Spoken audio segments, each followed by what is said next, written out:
Welcome to Spectrum News at 4. I am Rachel. David Walter paid 226 billion naira, 556.8 million, 10.5% plus. 6 die, 100 homes destroyed in Afghan. We'll bring you details of the stories and more.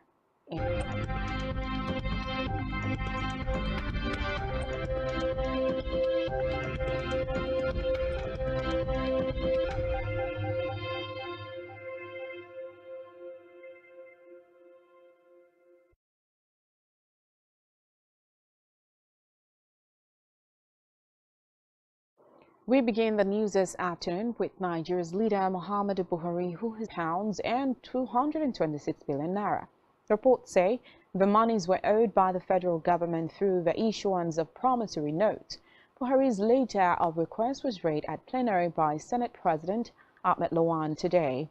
For his exits office after 8 years, the FEC, which has held no fewer than 15 sessions in 2023. According to reports, Buhari is also expected to officially dissolve the cabinet, after which the ministers are to hand over all documents to the permanent secretaries in their respective ministries.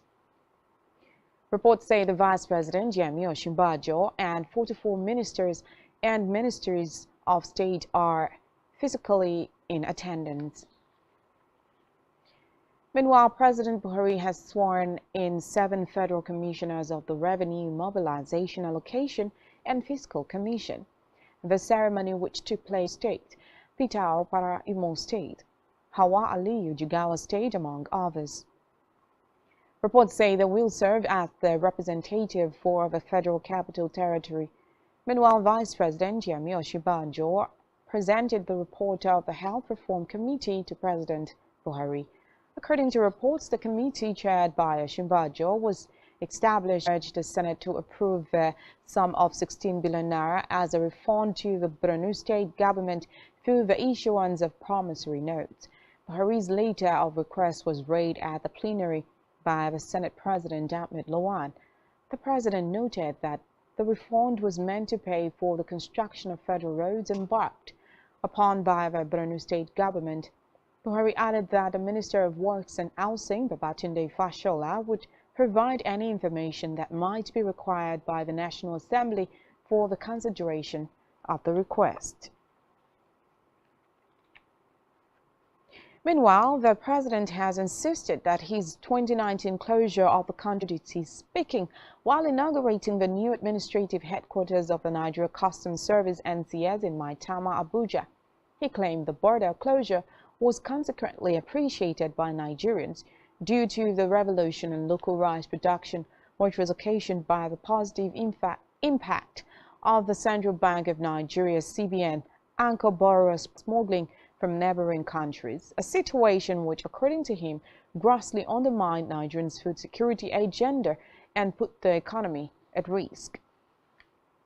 Away from that, the Minister of Agriculture and Rural Development, Mohammed Abubakar, empowerment to livestock farmers who enhance their productivity and resilience.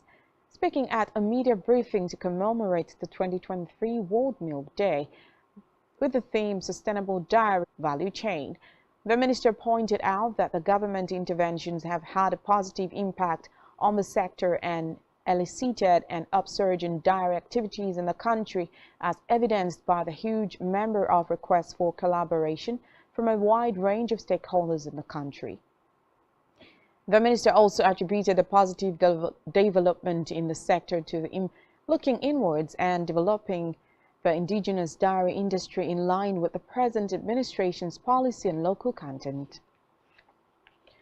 From the Green Chambers, the House of Representatives has passed a bill seeking to provide for independent candidacy in presidential, governorship, national and state assembly, as well as local government elections. The lawmakers at plenary Authentication Act. The Green Chamber also urged the Jigawa, Kebbi, Kwara, Plateau, and Taraba state houses of assembly that were yet to forward their resolutions on the bills to do so in fulfillment of their constitutional, legislative, obligations to the constitution amendment process. Reports say the proposed legislation on independent Sanwo-Olu has dissolved his cabinet ahead of his swearing-in ceremony on May 29, 2023. Sanwo-Olu and his deputy Obafemi Hamzat will be sworn in for a second term in 4 years on May 29. The head of civil service, Hakeem Muri Akunola, made the announcement in the country.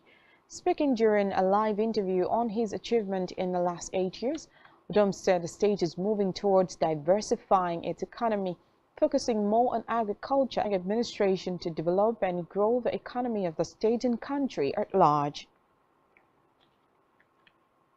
We have 3 teams. We have Stadium in Eket, we have the Nest of Champions, where the national teams use, and we just believe that we needed another stadium for Uyo Township, just to bring vision of what we are trying to do. I think I feel so fulfilled. I mean, also judging from the fact that this is a government, 2 major recessions and COVID-19, and even with that, we're not giving excuses.